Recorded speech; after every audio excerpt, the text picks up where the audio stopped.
কিভাবে টাকা কামাইতে হয় সেই ফিকির করো।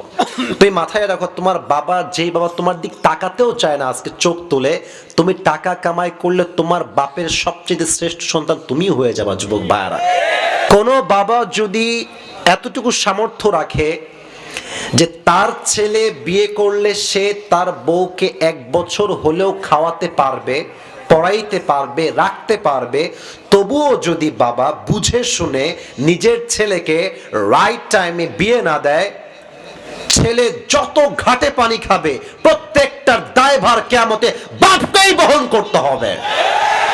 বোরকা পরলেই আসলে দিনদার হওয়া যায় না। আমরা দেখেছি যত মেয়ে পার্কে রাস্তাঘাটে প্রেম করে বেড়ায় তার 80 ভাগই বোরকাওয়ালিরাই প্রেম করে বেড়ায়। قالوا لم نك من المصلين وقال تعالى في كلامه المجيد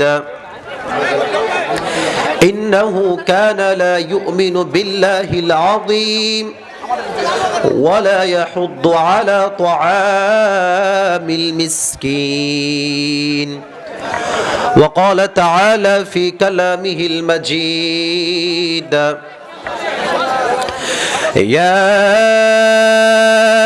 أيها الذين آمنوا استعينوا بالصبر والصلاة إن الله مع الصابرين.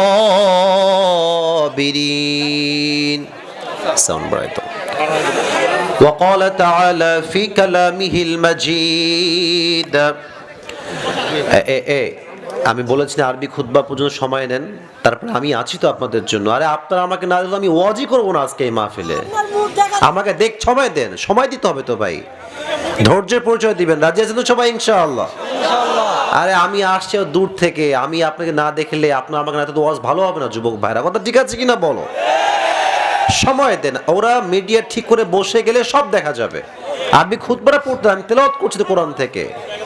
আস্তাগফিরুল্লাহ। এই তোমার সাউন্ড সিস্টেম কোথায় আছে? বামে? ভাই তুমি বেসটা বাড়ায় দাও, মোটা করে বেসটা দিয়ে দাও, সর্বোচ্চ 2 পাশের সাউন্ডের বেস বাড়ায় দাও, বেশি করে বাড়ায় দাও। আউযু বিল্লাহি মিনাশ শাইতানির রাজীম। বিসমিল্লাহির রহমানির রহিম। নারুল্লাহিল মুকাদ্দাহ التي تطلع على الأفئدة وقال تعالى في كلامه المجيد يا أيها الذين آمنوا اصبروا وصابروا ورابطوا واتقوا الله لعلكم تفلحون وقال رسول الله صلى الله عليه وسلم بلغوا عني ولو آية وقال رسول الله صلى الله عليه وسلم تركت فيكم أمرين لن تضلوا ما تمسكتم بهما كتاب الله وسنة رسوله أو كما قال عليه الصلاة والسلام وقال رسول الله صلى الله عليه وسلم من قرأ القرآن فاستظهره فأحل حلاله وحرم حرامه فأدخله الله الجنة وشفعه في 10 من أهل بيته كلهم قد وجبت له النار أو كما قال عليه الصلاة والسلام إن الله وملائكته يصلون على النبي يا أيها الذين آمنوا صلوا عليه وسلموا تسليما اللهم صل على محمد وعلى آل محمد كما صليت على إبراهيم وعلى آل إبراهيم ইন্নাকা হামিদুম মাজিদ। আস্তাগফিরুল্লাহ, আস্তাগফিরুল্লাহ। বক্সটা কোন দিকে আছে ভাইজান? বক্সটা এই পাশে। বক্সে মনে হয় অনেকজন লোক ঘিরে আছো তোমরা, সাউন্ডটা পারফেক্টলি আসছে না। এই যে সোনামণি, নামো। এই নতুন আসছে মাহফিলে রে, বক্সে বসে আছে। সাইড দাও, সাইড দাও। তাই তো ভাবি কি রে, সাউন্ড আসে না কেন রে? সাইড দাও, সাইড দাও। এই সাইড করেন, কমিটি ভাই সাইড করেন। আর এই যে বক্সটা ওখান থেকে নিয়ে এসে আমার এই পাশে যে মুরব্বী আব্বাজান ডান দিকে রাখতে হবে, হ্যাঁ, সাউন্ড পাওয়ার জন্য। আর তুমি বেসটা আর একটু বাড়ায় দাও ভাই, তুমি বেসটা বাম দিয়ে। এই তোমার সাইড হও বাবুরা, সাইড হও, ওটা ফাঁকা দাও। এই বক্সটা এই পাশে রাখতে হবে, এখানে এসে। ওখানে কেন বক্স আমার ভাই? কাছে রাখতে হবে বক্সটা, এত দূরে কেন? আস্তাগফিরুল্লাহ। ঠিক হয়ে যাবে না, সাউন্ড হবে না। কমিটির ভাইরা দায়িত্বশীল হন, ওটা নিয়ে এসে ডানে দেন, আমার কানে যেন আসে। আমি প্রচন্ড জ্বরে আক্রান্ত ভাই, অনেক কষ্ট করে মাহফিল আজকে অ্যাটেন্ড করেছি। মেহেরবানি করে বক্সটা ঠিক করে দেন, সাউন্ড সর্বোচ্চ বেস বাড়াও, আরো বেস বাড়ায় দাও মোটা করে। হ্যাঁ, মাশাআল্লাহ। আর কোনো আওয়াজ চাচ্ছি না। আজকের এই প্রোগ্রাম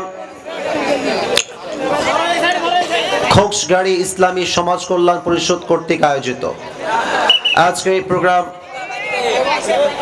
কথা বলো না, আওয়াজ করো না, এটা আপনাদের জয়পুরের বদনাম হবে। কেউ সাউন্ড করবেন না, রেখে দেন ওখানে। আজকে আমাদের এই প্রোগ্রামে সভাপতি আছেন জনাব আলহাজ মাওলানা মুহাম্মদ ইসহাক আলী। আল্লাহ তাআলা স্যারকে নেক হায়াত দান করুক। আমরা সকলেই জবান খুলে পড়ছি আমিন। আজকে এই প্রোগ্রামে সহসভাপতি আছেন জনাব ডক্টর শামসুদ্দিন আহমদ। আল্লাহ তাআলা ওনাকে নেক হায়াত দান করুক। আমরা সকলেই জবান খুলে পড়ছি আমিন। আমাদের এই প্রোগ্রামে আজকে আরো সহসভাপতি আছেন জনাব আবু তাহের মন্ডল। আল্লাহ ওনাকে ইসলামের খাদেম হিসেবে কবুল করুক। আমরা সকলেই জবান খুলে পড়ছি আমিন।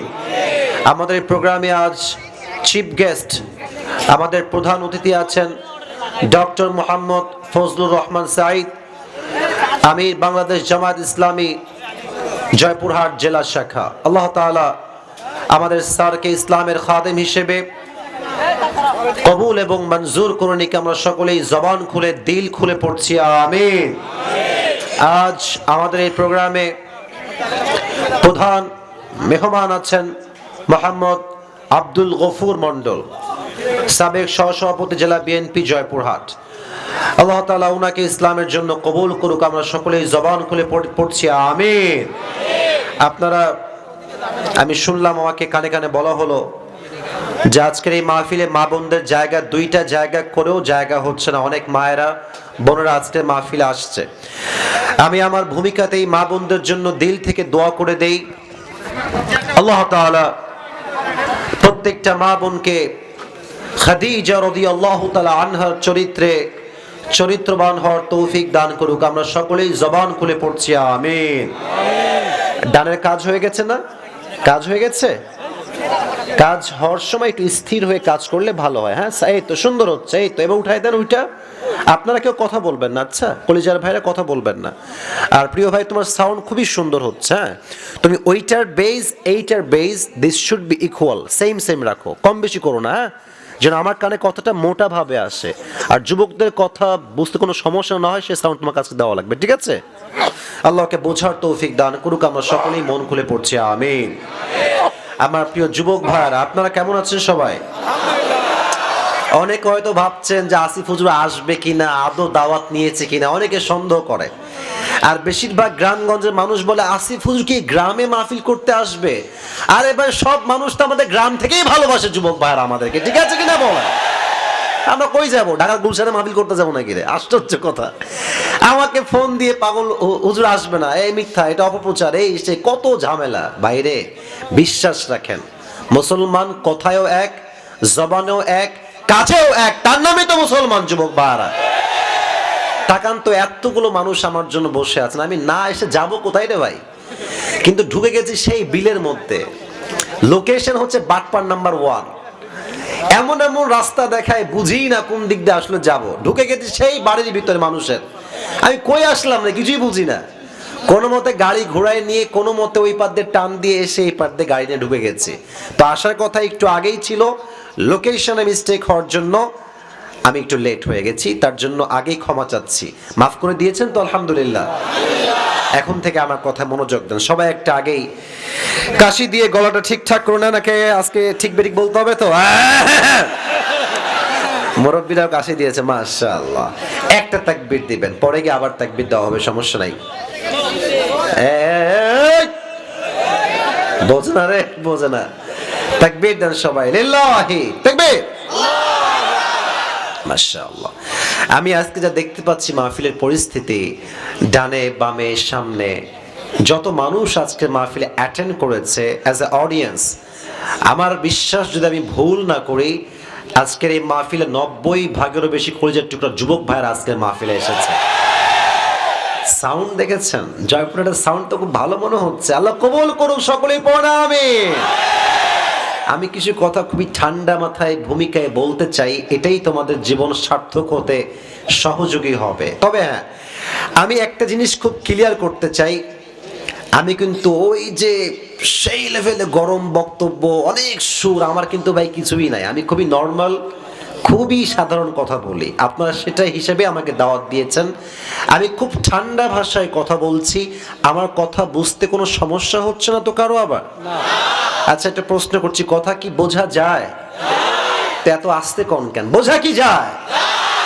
কিছু কথা বলছি মুরব্বীদের জন্য, যুবকদের জন্য, আমার কলিজার টুকরা প্রিয় মা বোনদের জন্য। মুরব্বী আব্বাজান, প্রথম গুরুত্ব হচ্ছে মুরব্বীদের। তারাই হচ্ছে আমাদের আইডল, তারাই হচ্ছে আমাদের আদর্শের জায়গা, ভালোবাসার জায়গা।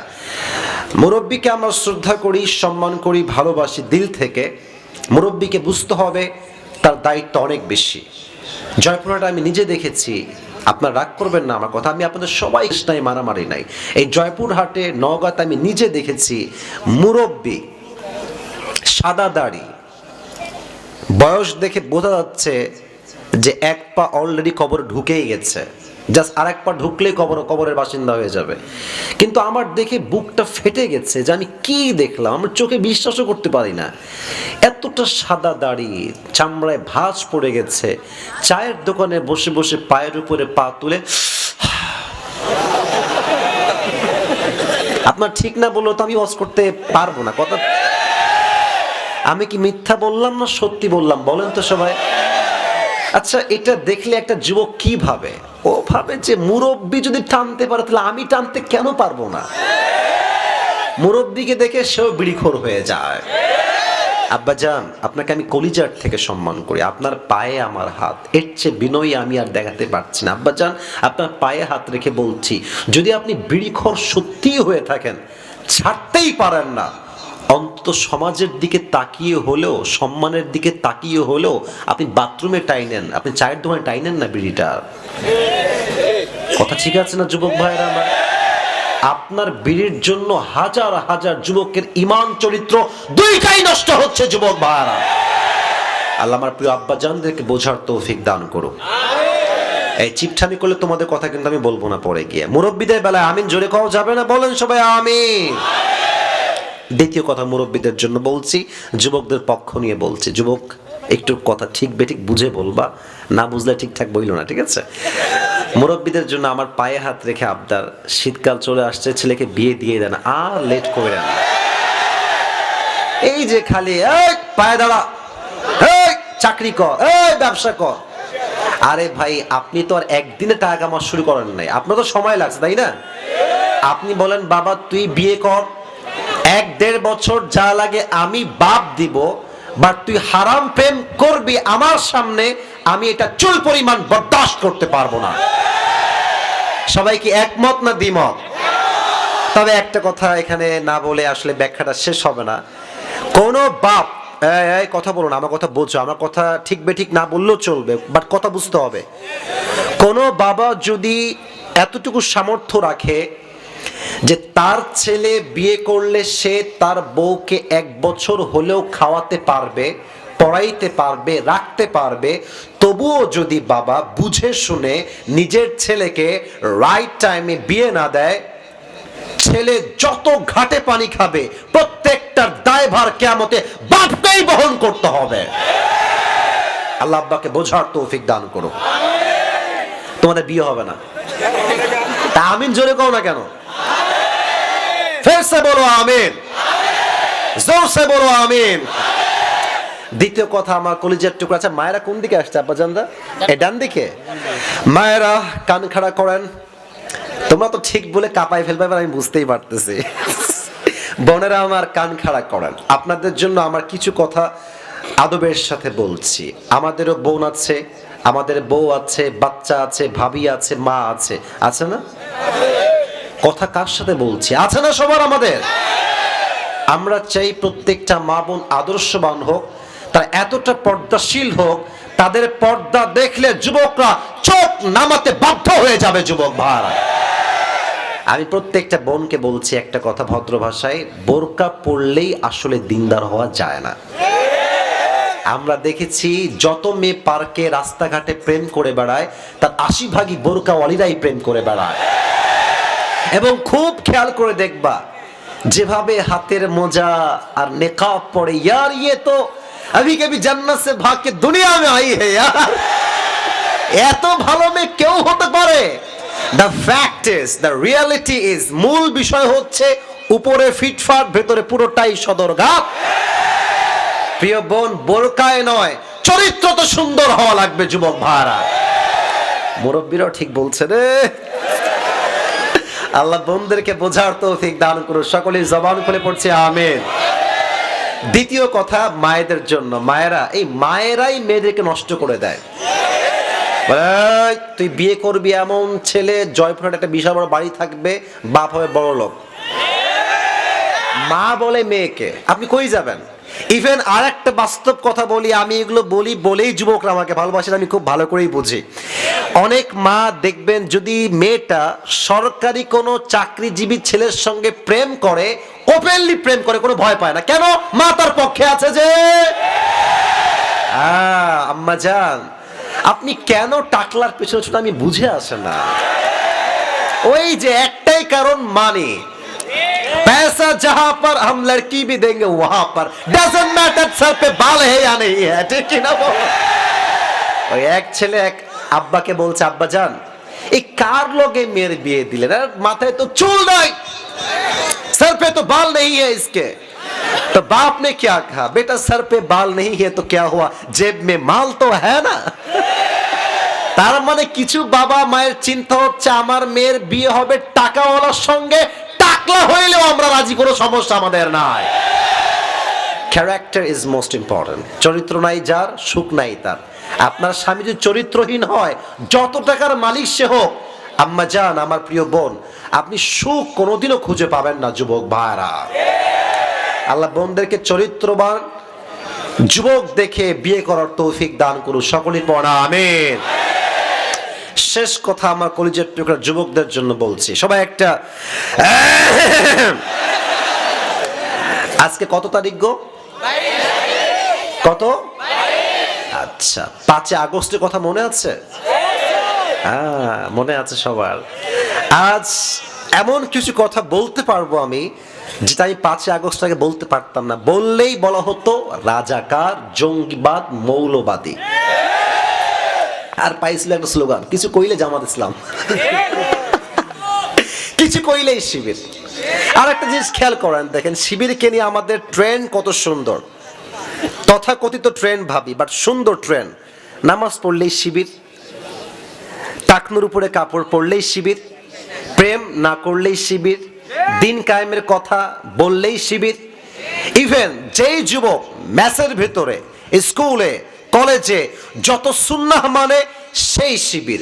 আমি বলি আসিফ, আমি কোনো দলের লোক নই, এটা আমার প্রথম একটা ডিক্লেয়ার দিচ্ছে, আমি কোনো দলের লোক নই। আমি একদম একটা দলবিহীন লোক, বা দল আমি একদিন করবো, এটা আমার নিয়ত আছে। তবে হ্যাঁ, শিবিরের ব্যাপারে যে ট্রেন্ডগুলো আছে, নামাজ পড়লে শিবির, দিন কায়েমের কথা বললে শিবির, প্রেম না করলে শিবির, সুন্নাহ মানলে শিবির, যদি এটাই শিবির হয়, আমাদের প্রত্যেকেরই শিবির হওয়া উচিত। যুবক ভাই, আমরা 5 ওয়াক্ত নামাজ পড়বো তো পড়বোই, আল্লাহ জমিন আল্লাহ দ্বীনকে কায়েম করেই ছাড়বো, ঠিক কিনা বলে? This should be our trend. আল্লাহ আমাদেরকে বোঝার তৌফিক দান করে। পড়া আমিন। শহীদ আবু সাঈদের নাম শুনেছেন না? আমার হাত দেখেন তো। এমনে এই যে বুকটা পেতে দিয়েছিল যে যুবক, তার নাম কি ছিল? একটা জিনিস খেয়াল করেছেন? আচ্ছা, পুলিশ যারা গুলি করলো ওকে, আচ্ছা ওরা চাইলে বুঝিয়ে শুনিয়ে, কথা না বুঝলে বলবেন না, যদি বোঝেন উত্তর দিয়েন। যদি কোনো পুলিশ চাইতো যে আবু সাইদ ভাই তুমি সাইডে যাও, বুঝাইতে পারতো না? কতগুলো মিডিয়ার ক্যামেরা ওপেন ছিল সেই দিন, হাজার হাজার media camera, phone camera openly মিডিয়ার সামনে। কতটা বুকের পাটা এদের! বুকের পাটা আসলে নয়, এরা হচ্ছে সব সরকারের পা চাটা দালাল যুবক। 5 আগস্টের আগে যত পুলিশ ছিল তার 90 ভাগ নয় 80 ভাগের মতো পুলিশ সবগুলো সরকারের পাঁচা দালাল ছিল যুবক ভাইরা। কিভাবে গুলি করে শেষ করে ফেললো তার জীবনটাকে। আল্লাহ বললেন তোরা জীবন নিয়েছিস না, এবার হবে আসল খেলা। এবার জালিমের পতন আমি আল্লাহ নিশ্চিত করলাম। কোন বাপের বেটা আছিস পারলে ঠেকায় দেখা, শেষ খেলা, ওখানেই শেষ। এখন উনি বলতেছেন যে আমি আবার আসবো, তোমরা সব রেডি করো। তো আমরা তো এই যে বলে না যে আপনারা চট করে ঢুকবেন, আমরা চট করে জায়গা মতো আপনাকে ঢুকায় দিব। এত সহজ না। এবার তো যদি উনি আসেন, এই যুবকরা মুরব্বীও রাস্তায় নামবে, কারণ উনি আসলে বাস আপনারা খাবেন, বাস আমরাও খাবো। অতএব সোচ্চার থাকতে হবে যুবক ভাইরা। আগামীতে এই বাংলার মাটিতে স্বৈরাচার রাজতন্ত্র আর কায়েম হবে না, ঠিক কিনা বলো যুবক ভাইরা? আল্লাহ আমাদেরকে সেই শক্তি সাহস দান করুন, সকলেই পড়ুন আমিন। তাহলে তোমরা কি করবা? ঈমানটাকে শক্ত করবা, নাম্বার 1। নাম্বার 2 বলেই আমি আমার মূল তাফসীরের বিষয় ফিরে যেতে চাই। এটা যে যুবক আজকে মনোযোগ দিয়ে শুনছো, আশা আছে তোমার লাইফটা অনেক দূর যাবে। আচ্ছা, তোমরা কি জীবনে সফল হতে চাও? এখানে আমার বাঘের বাচ্চাটা বসে আছে, জোরে বলছে। সবাই কি বলছে? সফল হতে চাই, জীবনে ভালো কিছু করতে চাই, আব্বা আম্মার মুখকে হাস্যোজ্জ্বল করতে চাই, পরিবারকে ভালো অবস্থায় দেখতে চাই। জীবনে কি টাকা কামাইতে চাই না? লজ্জা পাবেন না? টাকা কামাইতে আমরা চাই না, চাই না। আরে টাকা থাকলে আজকাল ভালোবাসা কিনতে পাওয়া যায় রাস্তাঘাটে, আর টাকা না থাকলে আসল ভালোবাসা একদিন হারিকেন খুঁজে পাওয়া যায় না। Money is a big deal in the world. টাকা থাকলে মেয়ের যত সুন্দরী চেহারা হোক না কেন, তুমি বলবা যে আমি আপনাকে বিয়ে করতে চাই, বলবে আমি তো এক পায়ে রাজি, আপনি খালি নিয়ে যান আমাকে। আর টাকা নাই, চেহারা সুন্দর, তোমার চরিত্র ভালো, দাড়িও আছে, 5 ওয়াক্ত নামাজও পড়ো, পছন্দ না। টাকা আছে, চরিত্র খারাপ, বিড়ি খায়, গাঞ্জা খায়, মেয়ে বলে গাঞ্জা খড়ি আমার লাগবে, টাকা হইলেই হবে। কি এরকম মেয়েদের চিন্তা বাংলাদেশের যুবক ভাইরা আছে না? শেষ কথাটা একটু মনোযোগ দিয়ে শোনো। তোমাদের সবার তো স্মার্টফোন আছে, তাই না? এই স্মার্টফোনে এই ইউটিউব করা, সারাদিন ফেসবুক, কিভাবে হাউ টু আর্ন মানি, কিভাবে টাকা কামাইতে হয় সেই ফিকির করো। তুমি মাথায় রাখো, তোমার বাবা, যেই বাবা তোমার দিক তাকাতেও চায় না আজকে চোখ তুলে, তুমি টাকা কামাই করলে তোমার বাপের সবচেয়ে শ্রেষ্ঠ সন্তান তুমি হয়ে যাবা যুবক ভাইয়ারা। একটা বাস্তব কথা বলছি, আমার বাবারা রাগ করবেন না, মায়েরা রাগ করবেন না, আমি নিজে এটার বাস্তবতা দেখেছি। বাসায় যদি 3 ছেলে হয়, তোমরা বুঝবা আমার কথা, আমি জানি। 3 ছেলে যদি হয়, দেখবা যেই ছেলে কামাই করে বেশি, বাপ মা তার কথা শোনে বেশি। যেই ছেলে কামাই করে, দেখবা যে বাবা যে কোনো কাজ করার আগে তার থেকে আগে পরামর্শ না, আব্বা তুমি কি বলছো, এটাকে আমরা করবো। আর যে কামাই করে না, বাস্তবতা এইটা, আজকাল বাপ মাও টাকার জন্য ভালোবাসতে শুরু করেছে যুবক ভাইয়ারা। যেই ছেলের কাছে টাকা বেশি, দেখবেন মা তাকেই কল দেয় বেশি। আর যে এখনো কামাই শুরু করে নাই, বাইরে থেকে আসছে, ক্লান্ত শরীর, ভাত দেয় না, একটু পানি আগায় দেয় না, কেন? টাকা কামাই করে না। আর যে ইনকাম করে, ও আসলেই দেখবেন মা বেকুল হয়ে গেছে, বাপ অস্থির হয়ে গেছে, সবাই অস্থির, কেন? টাকা কামায়। তোমরা যদি এই বাস্তবতা এখন না বোঝো, পরে বাস খাবা। একদম সোজা কথা বললাম, বাস খাবা। এখন তোমাদের বয়স 18, 19, 20, 21, 22, তোমরা দেখি স্কুলের সামনে দাঁড়ায় থাকো মেয়ে দেখার জন্য, কলেজের সামনে দাঁড়ায় থাকো। বেটা, যেই মেয়ে যদি তুমি দাঁড়ায় আছো, ও মেয়ে তোমাকে দেখে হাসি মারবে, ঠিক আছে, বাট বিয়ে কিন্তু সে টাকাওয়ালাকেই করবে যুবক ভাইয়ারা। টাকা কামাই করা শেখো। কেমনে শিখবা? দেখো আমি আসিফ আমার কথা বলছি, রাগটা করছেন না তো আপনারা সবাই? আমি কোরআন আমার সামনে, তাফসির আমি না করে আসে কোথাও যেতে পারছি না, বাট যেহেতু আপনারা আমাকে ভালোবাসেন, আমার দায়িত্ববোধ থেকে আমি কথা বলছি। তোমরা যুবক ভাইরা একটা কথা অলওয়েজ মাথায় রাখবা, অলওয়েজ মাথায় রাখবা, ভালো সময়ে সবাই ভালোবাসে, খারাপ সময় কাউকে খুঁজে পাওয়া যায় না। খারাপ সময়ের সঙ্গে যুদ্ধ নিজেকেই করতে হয়। আমি আসিফ আজ 5 দিন যাবত আমার গায়ে এত জ্বর, কোরআন আমার হাতে, আমি বাসা থেকে উঠতে পারছি না। আমি যে উঠে পানি খাবো এই শক্তি আমার গায়ে ছিল না। 5 দিন আগেই একই সেম অবস্থা। আমি যে 5 দিনে একবার ডাক্তারের কাছে যাব, আমার পিএস সাক্ষী, আমার সহকারী সবাই সাক্ষী, আমি ডাক্তারের কাছেও যাইতে পারি না। আমার অবস্থা হচ্ছে এরকম। তো কেন তোমাকে কথা বললাম? যখন তোমার মাথায় দায়িত্ব থাকবে, পরিবার, সংসার, নিজের দায়িত্ব, মানুষের দায়িত্ব, দেখবা আল্লাহ তোমাকে নিজেই হারাম কাজ থেকে বাঁচাই দিবে। আর যখন তোমার অলস মস্তিষ্ক, কাজ নাই, কাম নাই, কোনো জীবনের টার্গেট নাই, তুমি দেখবা পাবজি খেলছো, ফ্রি ফায়ার খেলছো, ক্রিকেট খেলছো, নামাজ নাই, কালাম নাই, রোজা নাই, হজ নাই, জাকাত নাই, আস্তে আস্তে তোমার বয়স 30-এ চলে আসবে। কিরে জীবনে কি করলাম এইটা, কিছুই তো করতে পারি নাই। তখন তুমি মাথায় কপাল চাপড়াবে, এমনে 2 পয়সা লাভ হবে না যুবক ভাইরা। এখন বয়স 18, 19, 20, এখনই সময়। আব্বাজান আমি কি কথা ভুল বলতেছি আপনাদেরকে বলেন? এখনই তো আসল সময়। 18 বয়সে যে যুবক ঠিকঠাক থাকে, ওর 25 বছর আস্তে আস্তে জীবনটা সফল হয়ে যায় যুবক ভাইরা, ঠিক কিনা বলো? Your time starts now. এখন থেকে শুরু করো নিজের জীবনকে। কি করবা, কি হতে চাও? ডক্টর হতে চাও, this is the right time. Engineer হতে চাও, this is the right time. তুমি একজন ভালো শিল্পী হতে চাও ইসলামের জন্য, this is the right time. তুমি একজন মুফাসসির হতে চাও, this is the right time. সময় এমন নয় যে কাল থেকে শুরু করবা। আমি ভেবেছি মানে আমি এখন থেকেই শুরু করব, ঠিক কিনা বলে? যুবক ভাইরা, যৌবনকে মূল্যায়ন করো। ফারাগাকা বিন শুগলিক, ব্যস্ততার পূর্বে অবসর সময়কে কাজে লাগাও। আল্লাহ প্রত্যেকটা যুবককে জীবনে প্রতিষ্ঠিত হওয়ার তৌফিক দান করুক। সকলে মন খুলে পড়ছি আমিন। আচ্ছা, তাফসীরের দিকে যাব এবার। যারা বিবাহিত ভাইরা আসছেন একটু হাত তোলেন। বিবাহিত ভাই কারা কারা? আচ্ছা, হাত নামান। এবার বউ নাই, সিঙ্গেল কারা কারা হাত তোলো? হ্যাঁ সোনামণি, কারো বউ নাই তোমাদের? Sure sure sure sure 100% sure তো নাকি? আরে শীতকাল কি যে কষ্টে আছে না রে আব্বা জান। আর দেরি নয়, এই শীতকালে যুবকদেরকে বিয়ে দেওয়া লাগবে যুবক ভাইরা, ঠিক কিনা বলো? হাত নামাও। আমরা 3টে তাকবীর দিব। প্রথম তাকবীর দিবেন বিবাহিতরা, দ্বিতীয় তাকবীর দিবেন সিঙ্গেলরা, থার্ড তাকবীর দিবেন সবাই মিলে এমন জোরে যে আমার স্যাররা সহ, আলেমরা সহ, আমি সহ আপনাদের তাকবীরে স্টেজ ভেঙে নিচে পড়ে যাব। এই স্লোগান দিবেন তো সবাই ইনশাআল্লাহ? দেখা যাক আজকে পাস করে কে। বিবাহিতরা একটা তাকবীর দেন, সিঙ্গেলরা সোনামণি তোমরা চুপ থাকো, বিবাহিত ভাইরা একটা কাশি দেন। লিল্লাহি তাকবীর। এই সাউন্ড ভালো আছে রে না? এত সাউন্ড কিন্তু আমি সব জায়গায় পাই না, সত্যি কথা বলছি। বিবাহিতরা একদম মরা হয় অন্য জেলাতে। বিবাহিতরা একবার তাকবীর দেন তো, লিল্লাহি তাকবীর।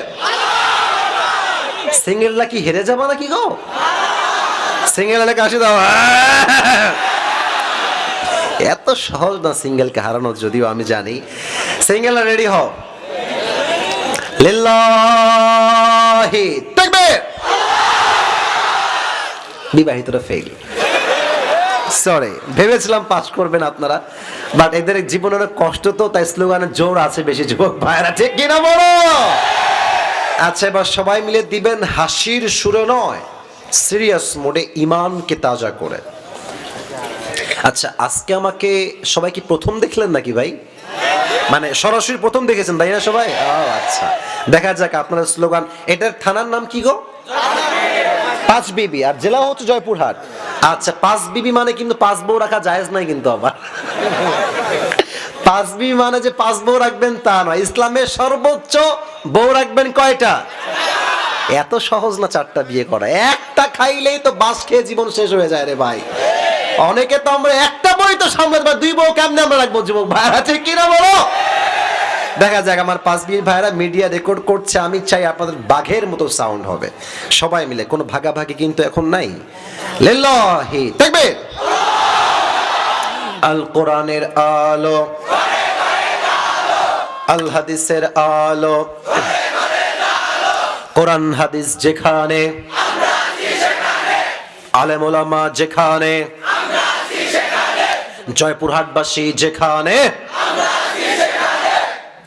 পাঁচবিবিবাসী যেখানে, আল্লাহ তাআলা কবুল করুন। সকলেই মন খুলে পড়ছি আমিন। তাফসীর করতে চাই একটা অ্যানাউন্সমেন্ট বা ঘোষণা দিয়ে। আমি আপনাদের জন্য আজকে বিশেষ একটা গিফট নিয়ে আসছি, আমার পরিধান করা একটা টুপি নিয়ে আসছি হাদিয়া দেওয়ার জন্য। যে কোনো একজনকে দিব, নিবেন নাকি? ये हर किसी को मिलने वाला नहीं है, ये नसीब की बात है, सिर्फ एक इंसान को मिलेगा, যে কোনো একজন পাবে। But there is one condition, একটা শর্ত আছে। শর্ত কি? শর্ত হলো এখন যেখান থেকে তাফসীর পেশ করা হবে, আপনি চাইলে আপনার স্মার্টফোনে লিখতে পারেন যে আমি কি কি বলছি, অথবা আপনি চাইলে কাগজে কলমেও লিখতে পারেন, not a big deal, no problem at all. লিখে রাখেন, শেষে গিয়ে আমি বলবো এই কে পারবে দাঁড়িয়ে যাও, দাঁড়াবেন, প্রশ্ন করব, উত্তর দিবেন, টুপি ইটস ফর ইউ, এটা আপনার জন্য হয়ে যাবে। রাজি আছেন তো ইনশাআল্লাহ? আমি পড়াই দেব মিডিয়ার সামনে। লিল্লাহি তাকবীর। মনোযোগটা বাড়ায় দেন। আমার হাতে যে কিতাবটা আছে, কিতাবটার নাম আল কোরআন। এটা রাস কায়েম হোক এই দেশে। আমি অজে ঢুকে যাচ্ছি একদম কোরআনে, কেউ কথা বলবেন, ডানের বাইরে কথা বলো না। এই রাস কায়েম হোক এই দেশে, আমরা চাই না? আচ্ছা, আপনারা হজ করতে কেউ গেছেন, এরকম কেউ কি আছেন হজ করতে মদিনায় উমরায়? আচ্ছা, মাশাআল্লাহ মাশাআল্লাহ, হাত নামান, মাশাআল্লাহ, ওনারা গেছেন, মাশাআল্লাহ। আমিও গেছি। কেন বলছি এই কথা? মদিনায় যখন আপনি যাবেন, দেখবেন যে মদিনায় ঢুকলেই মনে হবে আপনি একটা জান্নাতের বাগানে ঢুকে গেছেন। সুবহানাল্লাহ। আরেকবার কোন না সুবহানাল্লাহ ভাই। আমি যখন লাস্ট টাইম গেলাম এই 2 বছর আগে, আমার এখনো মনে আছে, মানে কোরআন হাতে নিয়ে কথাটা মনে পড়ে গেল। আমি মদিনার সামনে শুয়েছিলাম, নবীজির রওজার সামনে। হায় হায় হায়, কি শান্তি, কি যে শান্তি। তো মূল মেসেজ কি দেখেন, আমার আইফোন, আমার অ্যান্ড্রয়েড ফোন, মানে এক্সট্রা ফোন রাখি মাঝে মাঝে, কাজের জন্য রাখা হয়, আমার বুকের এখানে রেখে ঘুমিয়েছি। টাকা, মানি ব্যাগ, ওয়ালেট, কাগজ, আপনার রিয়াল সব ওখানে রাখা বুকের সামনে, আর আমি ঘুমিয়ে আছি নবীজির রওজার সামনে। সারা রাত পার হয়ে গেছে, ঘুমায় আছে আমি, আল্লাহর বান্দা, সব আমার সামনে। ঘুম থেকে উঠে দেখছি যেমন ছিল ঘুমানোর আগে তেমন ভাবে সেখানেই রাখা আছে। আর আপনি বাংলাদেশে আন্ডারপ্যান্ট রেখে ঘুমাবেন, দেখবেন আন্ডারপ্যান্ট ঘুম থেকে ওঠে না। This is our country. ভাত আনতে লবণ চুরি হয়ে যায়, যুবক ভাইরা, ঠিক কিনা বলো? তো ওখানে কেন চুরি হয় নাই? এর কারণ ওখানে কোরআনের রাজ একটা কায়েম আছে। কি কায়েম? ওয়াসারিকু ওয়াসারিকাতু ফাকতাউ আইদিয়াহুমা জাযাআন বিমা কাসাবা নাকালাম মিনাল্লাহ। যে চুরি করবে হাত কেটে দাও। ইসলামের কথা, কোরআনের কথা। আচ্ছা দেখেন, আমার নাম হচ্ছে আসিফ, তোমার নাম কি গো? আরিফ। আরিফের আজকে আমি মাহফিল থেকে যাওয়ার সময় ঠ্যাং কেটে ফেললাম, ঠ্যাং, এক কোপে ঠ্যাং কেটে ফেললাম। আচ্ছা, এখন আমাদের জয়পুরহাটের যেই জেলার যে আদালত আছে না? আচ্ছা, বিচার হবে। কি বিচার হবে জানেন? মনে করেন বিচার হলো এরকম যে আসিফ হুজুরের নামে মামলা হবে যে তার ঠ্যাং কেটে দিয়েছে। আদালতের সিস্টেম হলো যে আসিফ হুজুরের জরিমানা হচ্ছে 1 লাখ টাকা আর হচ্ছে 10 মাসের জেল, ফর এন এক্সাম্পল, উদাহরণ হিসেবে। আচ্ছা, একটা জিনিসের ওজন ঠিকঠাক আছে কিনা এটা মাপার জন্য আমরা কি ব্যবহার করি? দাড়ি পাল্লা। বলেন সবাই, কি পাল্লা? আচ্ছা, তাহলে দেখেন ডান বাম, ডান দিকে আপনি রাখবেন আরিফের একটা ভাঙা ঠ্যাং, বুঝতেছেন কথা? বিচার করতে হবে তো, আপনার তো ঠ্যাং লাগবে। আচ্ছা, আর বাম দিকে আপনি রাখেন 10 মাসের জেল আর 1 লাখ টাকা। ওজন দেন তো, সমান সমান হবে নাকি? আরে বোঝেন নাই, সমান হবে? হবে না। আচ্ছা, আপনি আরো বাড়ান, আচ্ছা যান 2 লাখ দেন, আর জেল দেন 2 বছর। এবার এদিকে রাখেন 2 বছরের জেল আর রাখেন হচ্ছে 2 লাখ টাকা, আর এদিকে আরিফের ভাঙা ঠ্যাং, সমান সমান হবে? এই কোরআনের রাজ যদি কায়েম হয়, কি বিধান হবে? মান হাকামা বিহি আদালা। এই কোরআন দিয়ে যে বিচার করবে সেই ইনসাফ ভিত্তিক বিচার করবে। সুবহানাল্লাহ পড়ে সবাই। এই কোরআন বলছে কেউ যদি তোমার ঠোঁট কাটে ঠোঁটের বদলে ঠোঁট, নাক কাটলে নাকের বদলে নাক, চোখ কাটলে চোখের বদলে চোখ, কান কাটলে কানের বদলে কান, জান নিলে জানের বদলে জান। এবার আপনি কি করবেন? আরিফের ঠ্যাং আমি কাটছি, আপনি আমার ঠ্যাং কেটে দেন। এবার ওর ঠ্যাংটা ডান পাল্লায় দেন আর আমার ঠ্যাংটা বাম পাল্লায় দেন, টান দেন, দেখবেন দুই পাশে সমান সমান হয়ে গেছে।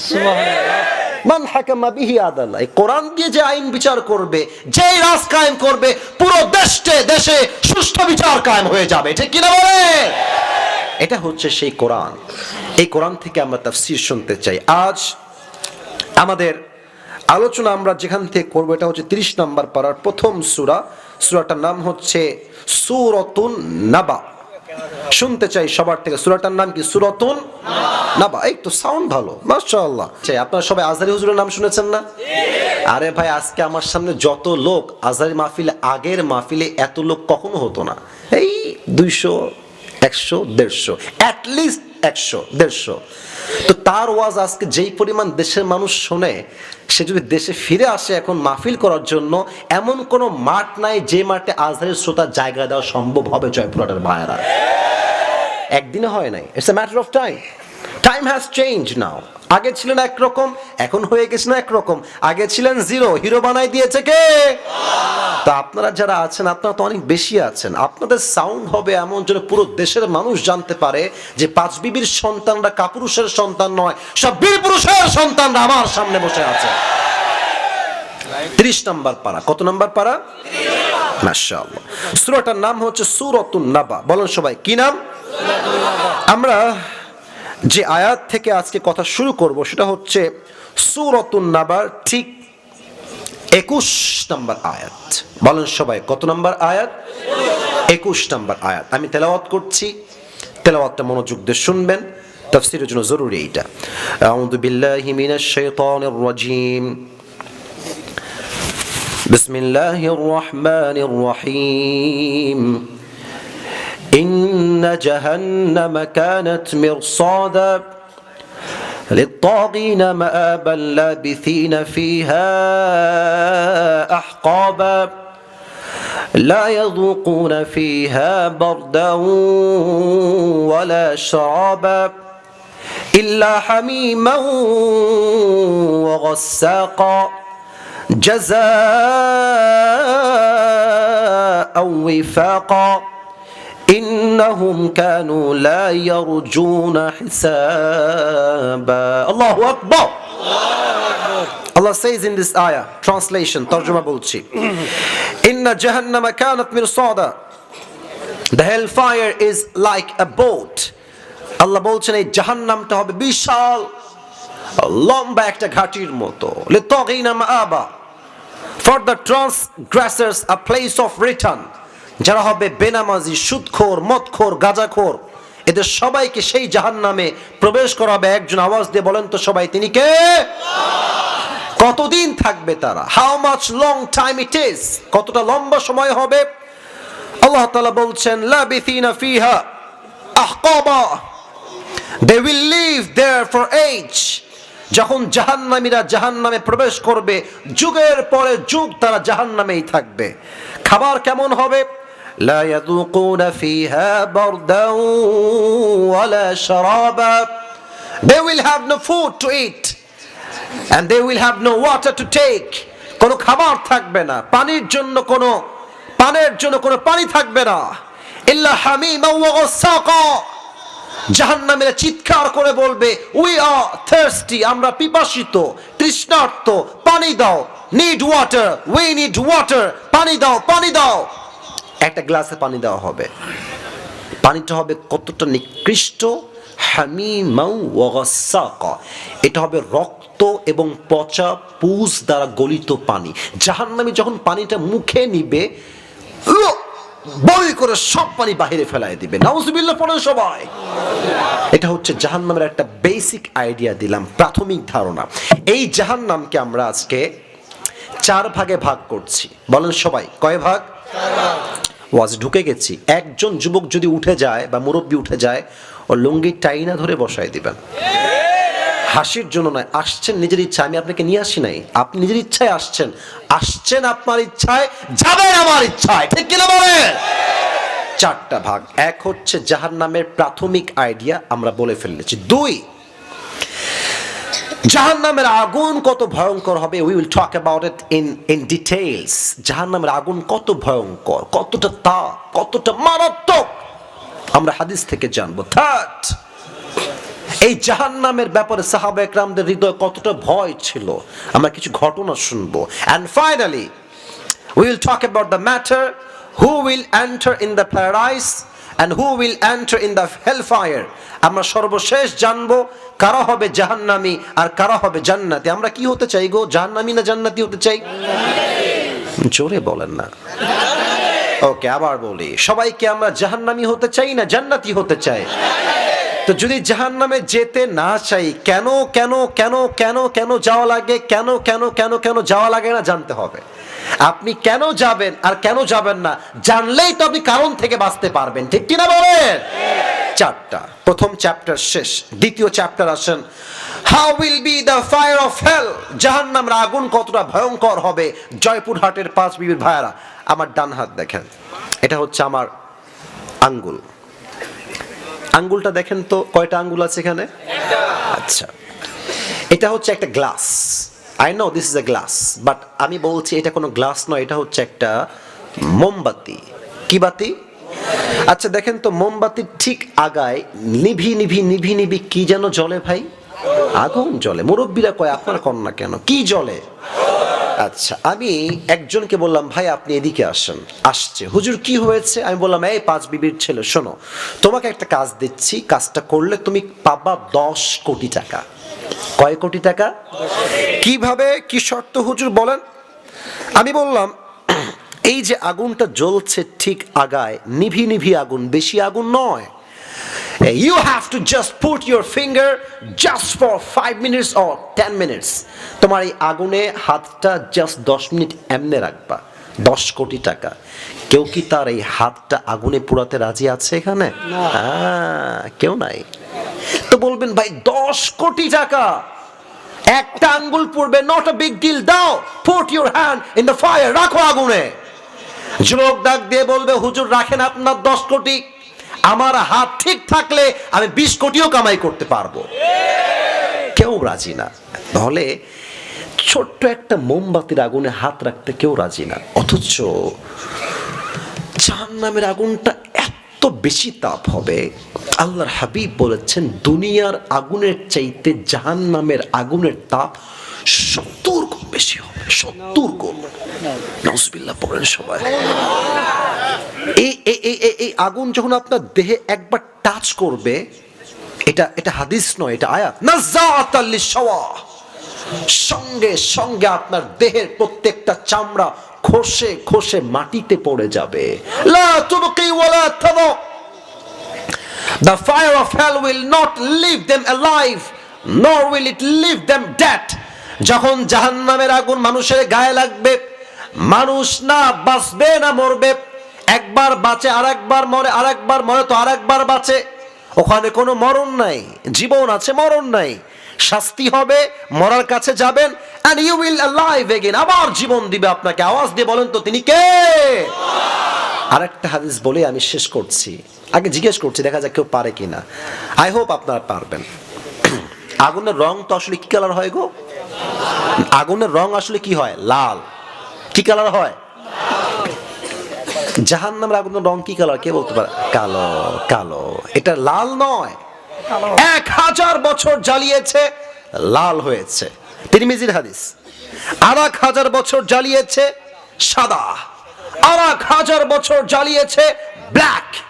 3000 বছর জ্বালালে একটা আগুন কতটা উত্তপ্ত হতে পারে, just try to ponder on this matter. একটু ভাবেন না কতটা গভীর আর কতটা মারাত্মক আগুন হতে পারে। আল্লাহর হাবিব বলছেন, এখন যেই জাহান্নামের রংটা জাহান্নামে রয়েছে, এটা লাল কালার নয়, এটা সাদা রং নয়, এটাকে ভয়ঙ্কর কালো রূপ দিয়েছে একজন। আওয়াজ দিয়ে বলেন তো সবাই তিনি কে? This is the fire of hell and the color of this is black. এটা কালো রঙের জাহান্নামের আগুন। এবার আসেন 3 নাম্বার ঘটনা বলছি হাদিস থেকে, একটা যুবকও ডানবাম হবেন না। এই ঘটনা এই পুরো দেশকেই চেঞ্জ করবে বলে আমার বিশ্বাস। বলেন সবাই ইনশাআল্লাহ। আমার মায়েরা খবরদার স্মার্টফোন বের করবেন না মাহফিলের ভেতরে। আর মায়েরা খবরদার কোনো মহিলার সঙ্গে ওয়াজের মাঝখানে ফাউল আলাপ পেঁচাল পাড়া যাবে না। জয়পুরহাটের ভাইয়েরা মায়েরা কান খাড়া করেন। বলেন তো ইসলামের প্রথম খলিফার নাম কি ছিল? এই ভয় নাই, আমি আপনাদের ভালোবাসার মানুষ। নাম কি ছিল প্রিয় ভাইয়েরা? আবু বকর রাদিয়াল্লাহু তাআলা আনহু। আচ্ছা, ইসলামের দ্বিতীয় খলিফার নাম কি ছিল? ওমর ফারুক। তৃতীয় খলিফার নাম কি ছিল? ওসমান। বলেন সবাই কি মান? আর সর্বশেষ খলিফার নাম হচ্ছে আলী রাদিয়াল্লাহু তাআলা আনহু। আল্লাহু আকবার।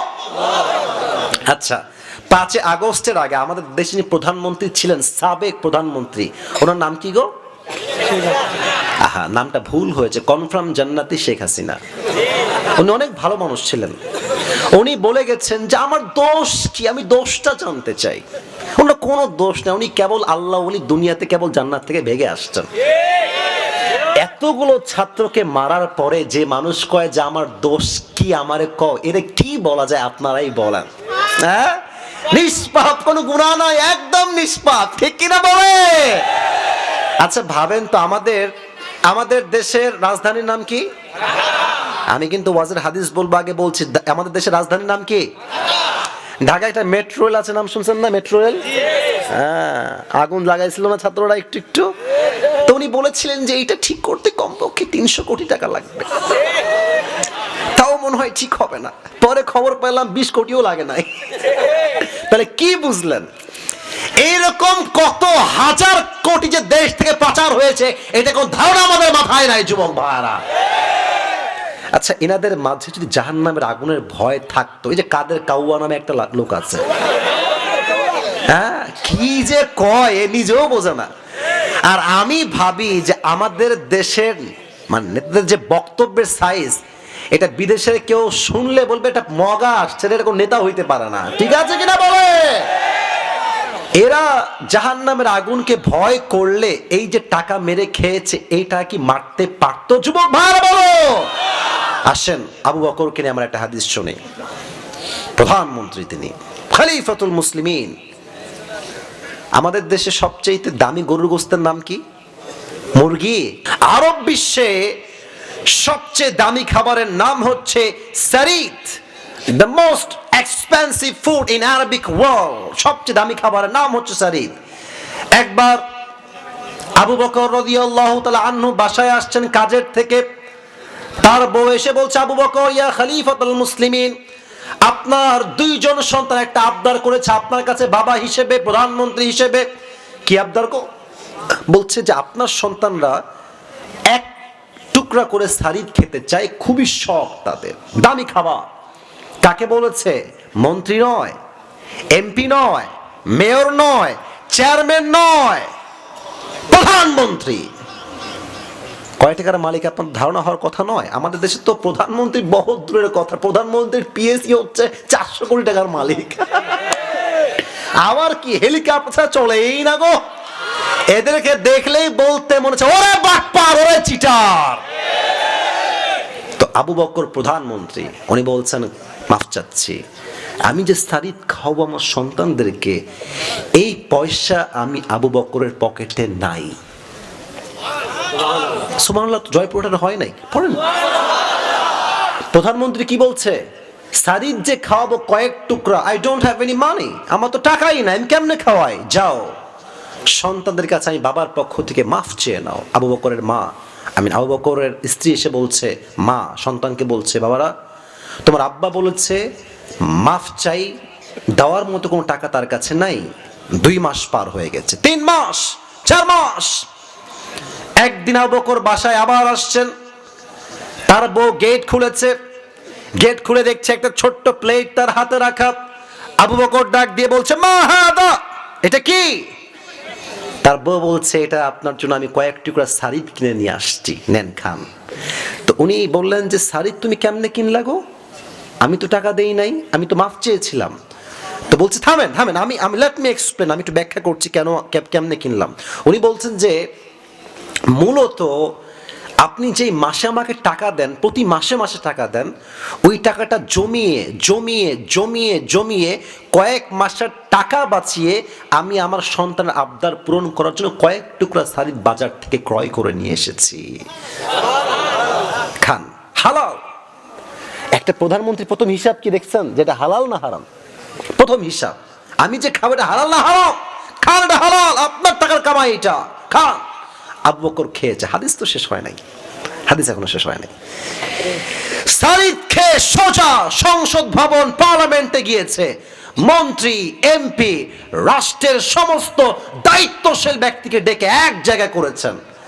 সবাই তো অবাক হয়ে গেছে, হঠাৎ করে এরকম ডাক কেন দিয়েছেন তিনি? কি ব্যাপার, কি হয়েছে সবার? বলছে, ইয়া খলিফাতুল মুসলিমিন, কি হয়েছে আপনার?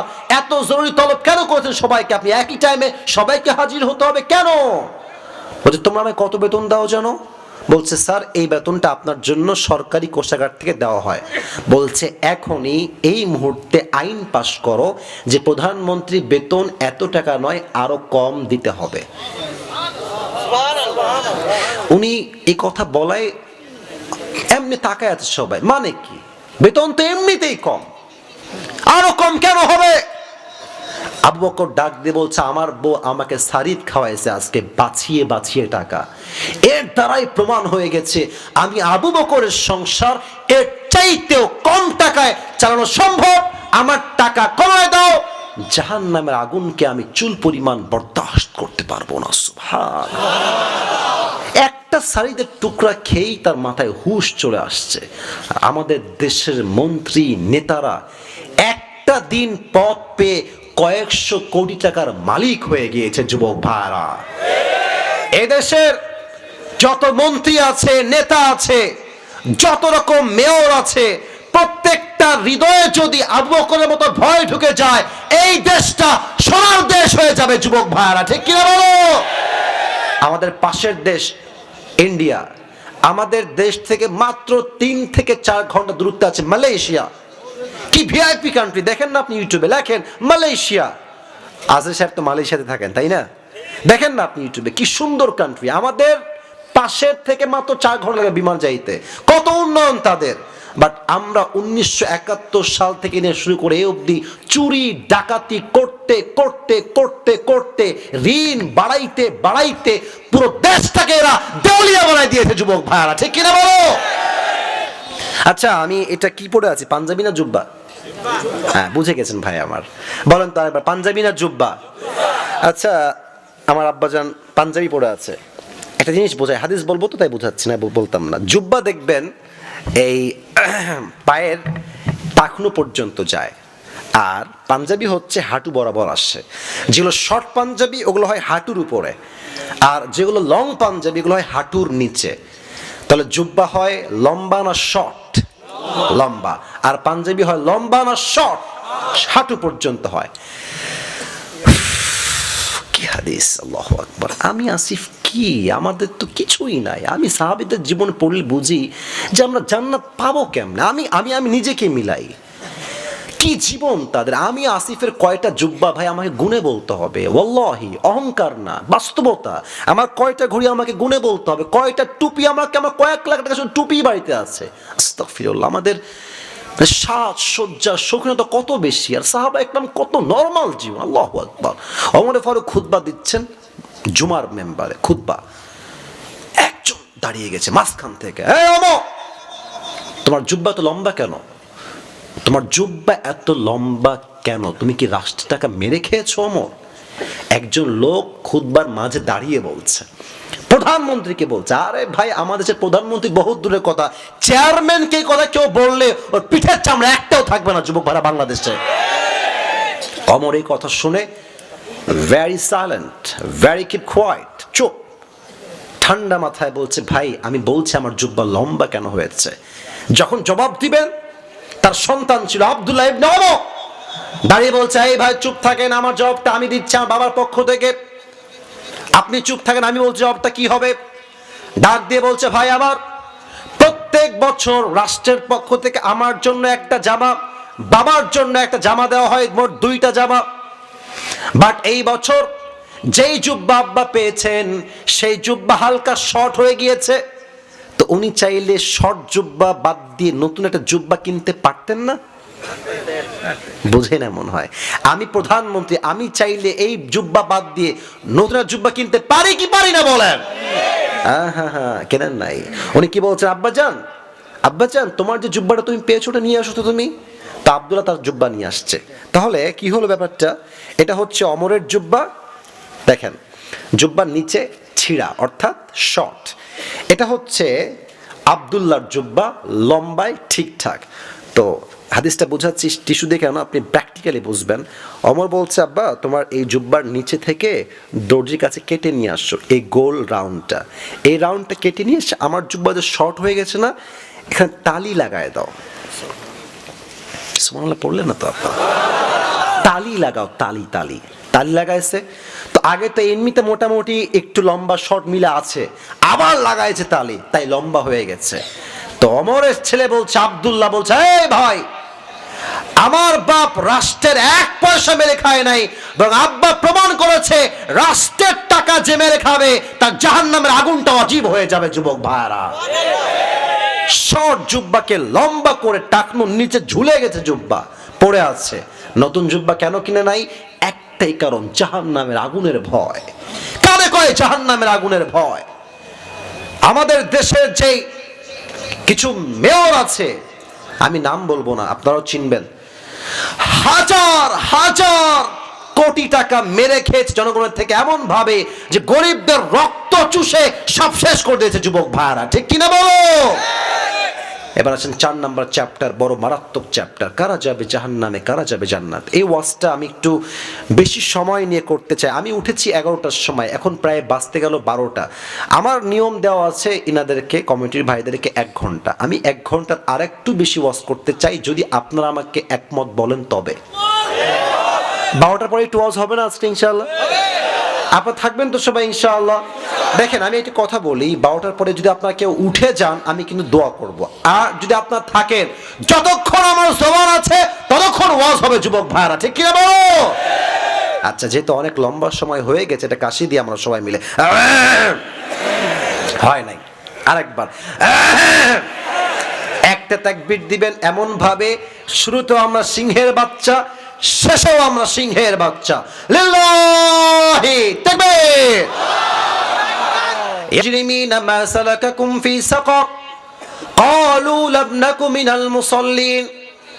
কিয়ামতের কঠিন ময়দানে জাহান্নামী মানুষগুলোকে আল্লাহ বলবেন, এই জাহান্নামী, তোরা কেন জাহান্নামে প্রবেশ করলি? কোন গুনাহ তোকে জাহান্নামে নিয়ে আসলো? জাহান্নামীরা ডাক দিয়ে বলবে, আল্লাহ মা সালাকাকুম ফি সাকার ক্বালু লাম নাকু মিনাল মুসাল্লিন। ও আল্লাহ, আমরা সব আমল করেছি, আমরা হজ আদায় করেছি, যাকাত দিয়েছি, পর্দা করেছি, টুপি পরেছি, দাড়ি রেখেছি, ক্বালু লাম নাকু মিনাল মুসাল্লিন, বাট আমরা নামাজ পড়ি নাই, নামাজে আমরা ছিলাম গাফেল। এখানে অনেক মুরব্বী যুবক আসেন আজকের মাহফিলে, এশারটাও পড়েন নাই, অনেক যুবক বাসায় গিয়ে ঘুমায় যাবে, ফজরটাও তারা পড়বে না। এই মাহফিল দিয়ে কি লাভ? এই যে এতগুলো মিডিয়া, অনেকে আমি চিনি না, আমার ভাইরা আসছে, এত মিডিয়া, লাইট, প্যান্ডেল, ক্যামেরা, নামাজ নাই যার, ওই মাহফিল দিয়ে 2 পয়সা লাভ হবে না তার। যুবক ভাইরা, কথা বুঝে বুঝে শুনবেন। আচ্ছা, ইসলামের দ্বিতীয় খলিফা ওমরে ফারুক, নাম তো শুনছেন আপনারা সবাই। ওনার কাছে এক যুবক আসছে, এই কানটুপিওয়ালা একজন, এই কানটুপিওয়ালা, ওই যে কোনায় দেখা যায়, বসো বসো বসো। হ্যাঁ দেখতে পাচ্ছি, আমি কিন্তু কারণারে ভাই। আচ্ছা, একজন যদি ওয়াশরুম লাগে দ্যাটস ফাইন, বাট এখনো যা দেখতে পাচ্ছি এখানকার মুরব্বী যুবকরা কোরআনকে কলিজার থেকে ভালোবাসে, ঠিক কিনা বলে? অমরকে ডাক দিয়ে বলছে, একজন যুবক, তার নাম হচ্ছে আবু লুলু আল মাজুসি, অগ্নির পূজা করে, আগুনের পূজা করে। বলছে, অমর, আমার যে মালিক আছে সে প্রত্যেক দিন আমার কাছে মোট 6 দিরহাম চার্জ করে, 6 দিরহাম। তুমি কথাবার্তা বলে, বসে পড়ো বসে পড়ো, এখন না বসে পড়ো, 6 দিরহাম চার্জ করে, আপনি কমায় দেন, আমি এত দিতে পারবো না। তো বলছে, ভাই ঠিক আছে কমায় দিব, বাট তুমি কিসের ব্যবসা করো, তোমার কাজটা আসলে কি? তো বলছে, হুজুর আমি মূলত খঞ্জর বানাই, চাকু। খঞ্জর কাকে বলে? আমার ডান হাত দেখেন, এটাও চাকু, এটাও চাকু, মাঝে হচ্ছে হ্যান্ডেল, মাকবাদাতু ফি ওয়াসাতি, এটা হচ্ছে খঞ্জর, ডানেও চাকু বামেও চাকু, মাঝে হচ্ছে হ্যান্ডেল। তো বলছে তাই নাকি, তোমার ব্যবসা তো অনেক টাকা, তোমার তো 6 দিরহাম নয়, তোমার তো 10 দিরহাম চার্জ হওয়ার কথা। বলছে কি বললেন, এত বড় সাহস আপনার? ও আচ্ছা আচ্ছা আচ্ছা, সবাই যেহেতু মুসলমান তাই আপনি সবার বেলায় হয়েছেন নরম, আর আমি যেহেতু কাফের তাই আপনি আমার বেলায় হয়েছেন গরম, তাই না? আপনার বিচার আমি একাই করব, যান। এই হুমকি দিয়ে বের হয়ে গেছে। শীতকালে ঠান্ডা লাগলে আমরা কি মুড়ি দেই? আমি দেখাই দিই তাও কয় না, কি মুড়ি দেই? চাদর। এই দেখেন, এবার হাদিসটা প্র্যাকটিক্যালি বুঝতে চাইলে আমার চাদর দেখেন, বের হয়ে গেছে। বিশাল লম্বা একটা চাকু বানিয়েছে ওমরকে হত্যা করার জন্য। নাউজুবিল্লাহ পড়েন সবাই, বলুন সবাই, আর একটু জোরে বলুন সবাই, নাউজুবিল্লাহ। খঞ্জরটা বানিয়ে পেটের ডান দিকে একটা খাপ দিয়ে ঢেকে রেখেছে, চুপ করে একদম ঘাপটি মেরে। এমন করে বড় একটা চাদর নিয়েছে, চাদরের উপরে পিঠ টেমনে দিয়েছে, মেয়েদের নিকাবের মতো, just like a niqab of the girls, মেয়েদের নিকাবের মতো এমনি দিয়ে এই পর্যন্ত রাখছে।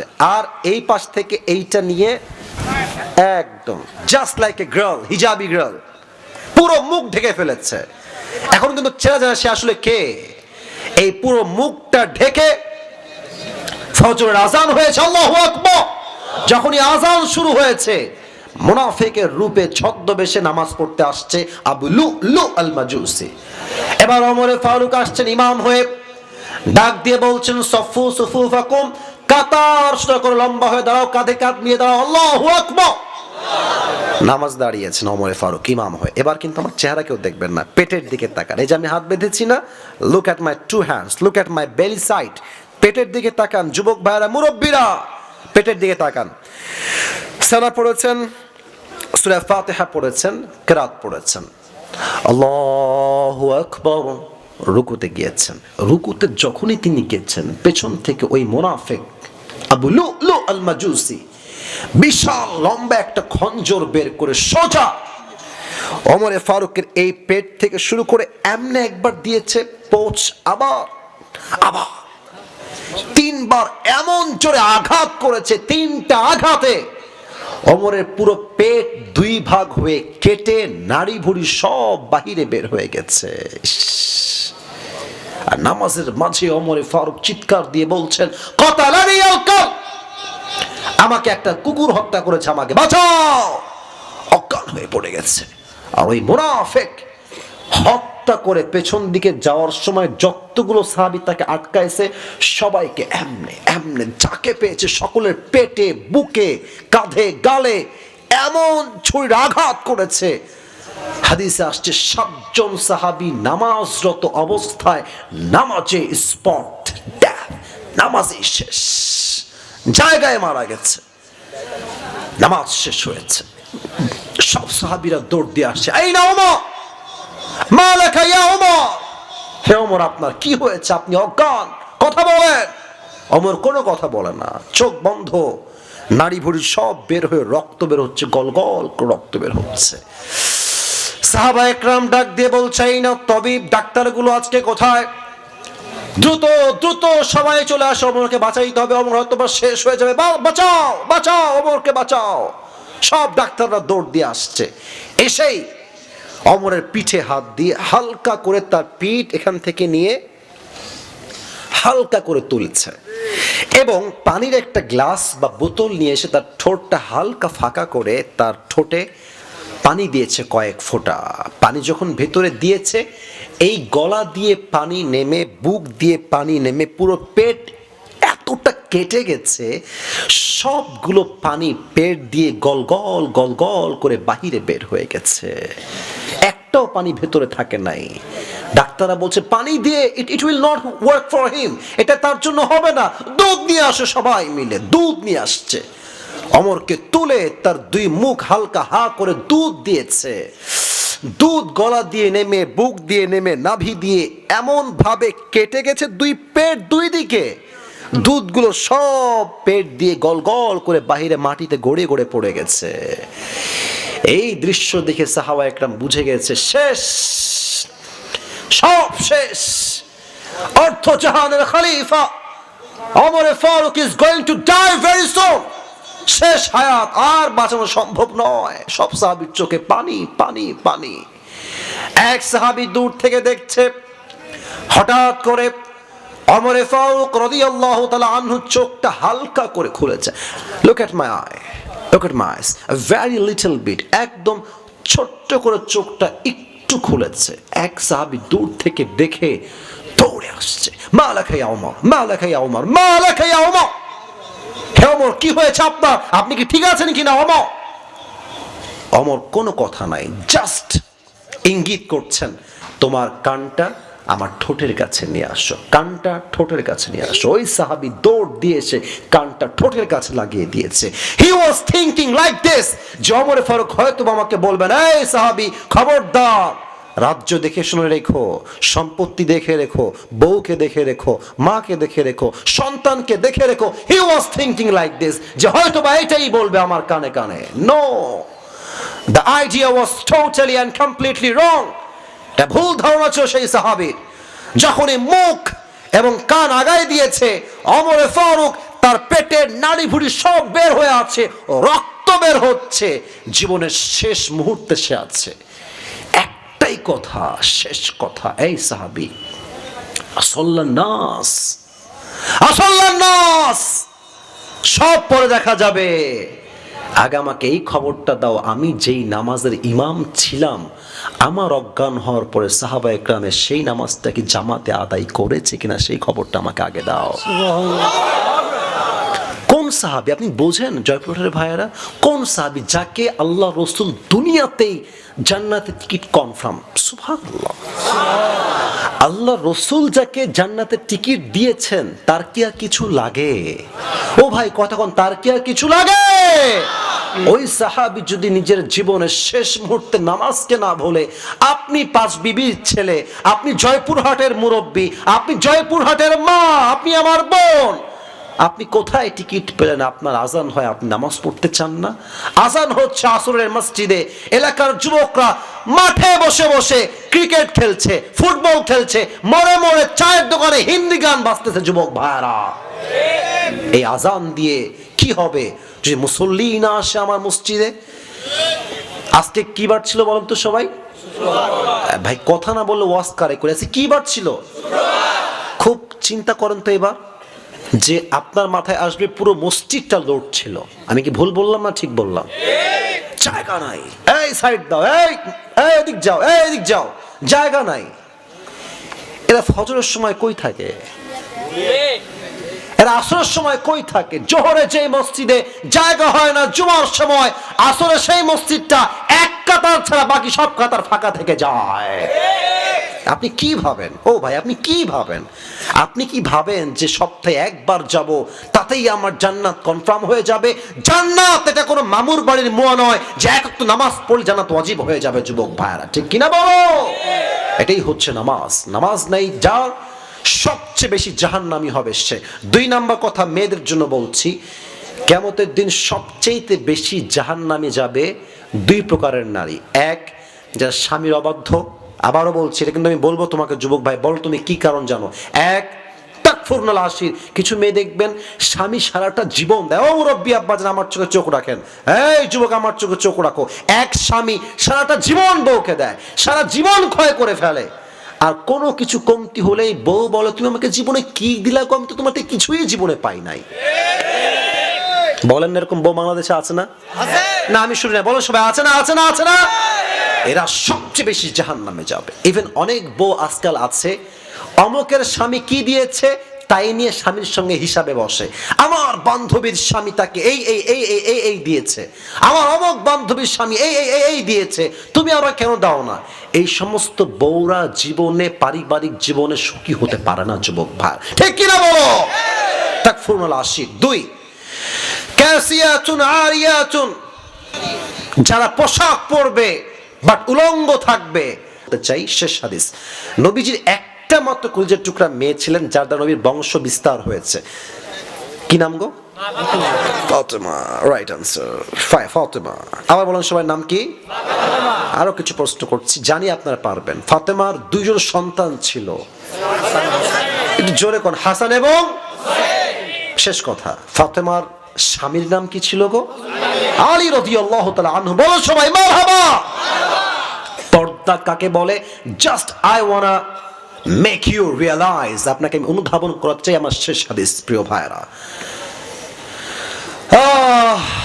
ইন্তেকালের দিনে আম্মাজান ফাতেমা রাদিয়াল্লাহু তাআলা আনহা ঘরের মাঝে বসে আছেন। আমরা রুটি বানানোর আগে কি বেলি? আগে আটা। কি বলেন সবাই? আটা। তো দেখবেন যে আটায় যখন পানি দেন এরকম গোল হয়ে যায়, তাই না? এটাকে আমরা খামির বানাই, খামির বলি এটাকে, আটা। তো উনি খামির গুলো এরকম গুনতেছেন এমনে এমনে।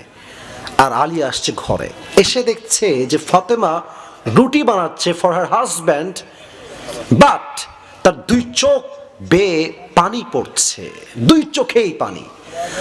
আলী বলছে, Fatema what happened, why you are crying, তুমি কাঁদছো কেন ফাতেমা? এই হাদিসটা দিল থেকে শুনবেন। ফাতেমা বলছে, আলী বলছি তোমাকে কারণটা। কি কারণ জানো? আজ শেষ রাতে তাহাজ্জুদের সময় আমি আমার প্রিয় নবীজিকে স্বপ্নে সাক্ষাৎ করেছি। সুবহানাল্লাহ না পড়লে আমি হাদিসটা বলে একদম শান্তি পাবো না। পড়েন না, আরেকবার পড়েন সবাই সুবহানাল্লাহ। আলী বলছে, wow that's a good news, তুমি আব্বাকে দেখেছো, তোমার তো কপাল ভালো, প্রিয় নবীকে সাক্ষাৎ করেছো স্বপ্নে, কপাল তোমার ভালো। বলছে, আলী কপাল তো ভালো, বাট কি দেখলাম তা তো শুনলাম না। বলছে, বলো কি দেখেছো?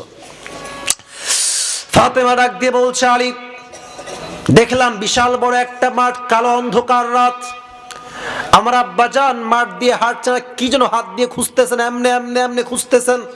আব্বাজান মালাকা, আপনার কি হয়েছে, আপনি কি খোঁজেন? বলছে যে, আরে ফাতেমা তুমি, আমি তো আমার কলিজার টুকরা মেয়ে ফাতেমাকে খুঁজে বেড়াচ্ছিলাম। সুবহানাল্লাহ। বলছে, আব্বা এই তো আমি আপনার কাছে চলে আসছি, বলেন কি হয়েছে আব্বাজান? নবীজি বলছে, ফাতেমা দুনিয়ার কয়দিন থাকবা, আসো, কাম টু মি, আমার কাছে আসো, দুনিয়ার থাকার কোনো প্রয়োজন নাই, চলে আসো দুনিয়া থেকে আমার কাছে। এই কথা শুনেই ফাতেমা ঠাস করে ঘুম থেকে উঠছে। আরে স্বপ্নে কি দেখলাম, ব্যাখ্যাটা শোনেন, মুরব্বীরা শোনেন, যুবকরা স্বপ্নের ব্যাখ্যা বোঝো। তোমার যদি আব্বা মারা যায়, মা মারা যায়, বন্ধু মারা যায়, তুমি দেখছো স্বপ্নে যে তোমার বন্ধু কবর থেকে বলছে, বন্ধু আমি বড্ড একা কবরে, তুই চলে আয় আমার কাছে। মা বলছে, বেটা আমি অনেক কবরে একা রে, তুই চলে আয় আমার কাছে। বাপ বলছে, বেটা তুই চলে আয় আমার কাছে, আমি বড্ড একা হয়ে আছি। এই হাদিস এটার ব্যাখ্যা আসছে স্বপ্নে যে এর মানে হচ্ছে ইউর হায়া is going to over, you don't have a long time to live in this world. আপনার হায়াত হয়তো বেশি একটার বাকি নাই, হয়তো যাওয়ার সময় ঘনিয়ে এসেছে। আচ্ছা, আপনার আমার স্বপ্ন বৃথা হতে পারে, ভুল হতে পারে, বাট নবী যাকে ডাকে কবরে যাওয়ার জন্য, এইটা কি ভুল হইতে, এটা কি ভুল হইতে পারে? পারে পারে পারে। এই কথা শুনে আলী আর কান্না থামাইতে পারছে না। আলীও দুই চোখ দিয়ে ছড়ছড় করে কান্না। ডাক দিয়ে বলছে, ফাতেমা কয়েকদিন হয়ে গেল, প্রিয় আল্লাহর হাবিব বিদায় নিয়েছেন, আমার প্রিয় শ্বশুর আব্বাজান বিদায় নিয়েছেন, তুমি যদি আবার চলে যাও আমি কাকে নিয়ে বাঁচবো, আমার সান্ত্বনা কাকে নিয়ে আমি পাবো? কাঁদছে। তো ফাতেমা বলছে, আলী কেঁদো না, কুল্লু জাদীদিন বাল, প্রত্যেক নতুন জিনিস পুরাতন হয়ে যায়, অকুল্লু জাদীদিন অকুল্লু হাইয়িন মাইয়িত, প্রত্যেক জীবন্ত মানুষ একদিন মৃত হয়ে যায়। এবং আমার বিশ্বাস আমি এক এমন স্বামীর স্ত্রী হতে পেরেছি, আমার কপালটা আল্লাহ সুন্দর করে দিয়েছে। সুবহানাল্লাহ বলেন সবাই। তবে হ্যাঁ, তোমাকে মৃত্যুর আগে আমি 3টা নসিহত করতে চাই। বলেন সবাই কয়টা? হ্যাঁ শুনি নাই, শেষ হাদিস, বলেন সবাই কয়টা? 1, আমি যখন মারা যাব মাথায় রেখো, তোমার বউ হিসেবে সব খেদমত করতে পারি নাই, আল্লাহর ওয়াস্তে আমাকে তুমি মাফ করে দিও, কোনো অভিযোগ রেখো না। 2 নাম্বার কথা, এটা মুরব্বীরা একটু বুঝেন, আমাদের বউ যারা আছে, এই খবরদার, আমি থাকতে তুমি কোনোদিন দ্বিতীয় বিয়ে করতে পারবা না। ইভেন বলবে, তুমি আমাকে ওয়াদা করো, হাতে হাতে রাখো। কি ওয়াদা জান, কি হয়েছে বলো? বলছে, আমি মরে গেলে তুমি জীবনে কোনদিন বিয়ে করবে না, আমাকে ওয়াদা করো। কিরকম মেয়ে বাংলাদেশে আছে না, মানে স্বামীর দ্বিতীয় বিয়ে সে জীবনেও সহ্য করবে না, ওয়াদা করো আমি মরলে তুমি সারা জীবন কুমার থাকবা, জীবনে আর বিয়ে করবা না। স্বামী বলে, বাপ মাফ চাই, আমি বিয়ে করব না। তো এক স্বামী, এক চালাক ছিল, একটা স্বামী চালাক। তো বউ বলছে, আমি মরে গেলে তুমি কি করবা, তুমি দ্বিতীয় বিয়ে করবা? স্বামী বলছে अगर तुम मर जाओगे तो मैं तो पागल हो जाऊंगा, তুমি মরলে তো আমি পাগল হয়ে যাব জান, তোমার কাছে আমার জীবনটাই বৃথা। तो वो बोलছে ये मरने की बात छोड़ो, पागल होने की बात छोड़ो, तुम दूसरी शादी तो नहीं करोगे ना, তুমি দ্বিতীয় বিয়ে করবে না তো আবার? তো স্বামী বলছে ভাই আমি তো পাগল হয়ে যাব, আর পাগল যা মন চায় তাই করতে পারে। তো ফাতেমার কথা শোনেন, এটা আমি হাসির খোরাক দিনই বুঝাবার স্বার্থে বললাম। ফাতেমা বলছে আলী আমি যদি মারা যাই একটা নসিহত না, একটা তোমাকে আমি ওসিয়ত করছি। কি ওসিয়ত? তোমার যাকে মন চায় তাকেই বিয়ে করবা, তবে শর্ত একটা, আমার কলিজার টুকরা হাসান এবং হোসাইনের যেন এক চুল পরিমাণ কোনো কষ্ট না হয়। সুবহানাল্লাহ বলে। আচ্ছা 2 নাম্বার শেষ, এবার আসেন 3 নাম্বার বড় ডেঞ্জারাস। এটাই হচ্ছে আমার মূল হাদিসের পয়েন্ট, শেষ কথা। বলছে আলী আমি যখন মারা যাব আমার খবর কারো কানে যাবে না, তুমি হবা আমার জানাজার ইমাম, মুসল্লি হবে 2 জন, এক হচ্ছে হাসান আর এক হচ্ছে হোসেন, আর কেউ আসবে না। এবার আলী বলছেন না এটা তো সম্ভব না, সব মানবো, এই নসিহত এই ওসিয়ত মানতে প্রস্তুত নই, তুমি নবীর একমাত্র কলিজার টুকরা মেয়ে ফাতেমা, তোমার জানাজায় সবাই আসবে সবাই পড়বে, এটাই তো আমাদের আকাঙ্ক্ষা। বলছে খবরদার, কেন বলবা না? একটাই কারণ, আমার আব্বা আমাকে এমন ভাবে পর্দার আদেশ দিয়েছেন যে আমি ফাতেমার বয়স যতদূর পর্যন্ত আমি বেঁচে ছিলাম, আরে ভাই গায়ের রং তো দূরের কথা, ফাতেমা কি মোটা না চিকন আজ অব্দি কেউ মদিনার বা মক্কার আজ করতে পারে নাই। তার বোরকার সাইজ এত ঢিলা ঢালা ছিল, ইভেন যতদিন সে বেঁচে ছিল তার দেহের চামড়া কালো ফর্সা না শ্যাম কোন সাহাবী আজ পর্যন্ত চুল পরিমাণ আজ করতে পারে নাই। সুবহানাল্লাহ। এবং তিনি এতটা ঢিলে ঢালা বোরকা পরতেন যে তার ঢিলে ঢালা বোরকা দেখলে বোঝা বড় দায় ছিল যে ফাতেমা কি লম্বা নাকি শর্ট নাকি মাঝারি সাইজের, ফাতেমা কি চিকন না মাঝারি না মোটা, তার বোরকা এত ঢিলে ঢালা কেউ দেখলে তার লজ্জায় মাথা নিচু হয়ে যেত। আল্লাহু আকবার। আর আজকালকার মেয়েরা এমন ভাবে রাস্তায় হাঁটে, এতটা বেলাজার মতো হাঁটে গ্রামগঞ্জে, রাগ করবেন না, দেখবেন গ্রামগঞ্জে কিছু মেয়েরা আছে, পুকুরের পার আছে না, মানে পুকুরের পার, কথা না বলে ওয়াজ হবে না, কি পার, পুকুরের পার আছে না আপনাদের সবার? দেখবেন যে পুকুরের পারে কিছু মেয়ে এত বেলাজা, বুঝছেন, এখানে হয়তো বা নাই, অন্য জায়গায় থাকতে পারে, গোসল করে ভিজে থাকে, প্রত্যেকটা মুরব্বী যুবক দেখলে ঈমানও নষ্ট হয়, চরিত্র নষ্ট হয়ে যায় যুবক ভাইরা। এই সমস্ত মেয়েদেরকে আল্লাহ ফাতেমার চরিত্রে চরিত্রবান হওয়ার তৌফিক দান করুক, সকলে মন করে পড়ছে আমিন। তাহলে জাহান্নামে যাওয়ার মোট 3টা কারণ পেলাম, 1 বেনামাজি হওয়া, আর মেয়েদের জন্য 2টা কারণ, 1 হচ্ছে স্বামীর অবাধ্য হওয়া বা অকৃতজ্ঞ হওয়া, 2 হচ্ছে পর্দা করা এমন ভাবে যে পর্দার কোনো মূল্য নাই, যে পর্দা করলে যুবকদের ঈমান এবং চোখ 2টাই নষ্ট হয়ে যায়। ঠিক কিনা বলো? সবাই একটা কাশি দেন। হয় নাই হয় নাই হয় নাই। লিল্লাহি তাকবীর। আচ্ছা প্রিয় ভাইরা, এই মাহফিলটা আগামীতে হোক, এটা আমরা সবাই চাই না? হয় নাই, জোরে কোন চাই না? আমি আসিফ তো কোনো ভালো বক্তাই নই, আমার বিশ্বাস এই যুবক যারা আমাকে নিয়ে আসছে তারা নেক্সট বছর এর চাইতে ভালো আলেম নিয়ে আসবে, আরো ভালো বক্তা আনবে। এটাকে আমরা সবাই চাই কি চাই না? কারা কারা চাই 2টা হাত তুলেন, মাশাআল্লাহ, 2 হাত, এই ভালো করে হাত তুলেন, সবাই তাকবীর দেন, লিল্লাহি তাকবীর, হাত নামান। এখন বলি, কথা শেষ হয় নাই, এখন ভলান্টিয়ার্স ভাইরা যাবে ব্যাগ নিয়ে, যে যা পারবেন দিবেন, আর এই দেওয়ার মাঝে মুরব্বীরা কেউ উঠবেন না, আব্বা জান প্লিজ উঠবেন না, যুবকরা উঠবেন না, এটা আমার বিশ্বাস, মুরব্বী কেউ উঠবেন না। এর মাঝে আমি পুরস্কার দিব যে কোনো একজন যুবককে, 2টা কাজ আমরা একসাথেই করব, লিল্লাহি তাকবীর। ভলান্টিয়ার্সরা যাও, এই যে আমার টুপি আমি হাতে রাখলাম, আমি এবার সবাইকে প্রশ্ন করছি, সবাই উত্তর দিবেন, শেষে গিয়ে জাস্ট একজন উত্তর দিবে। আজ আমরা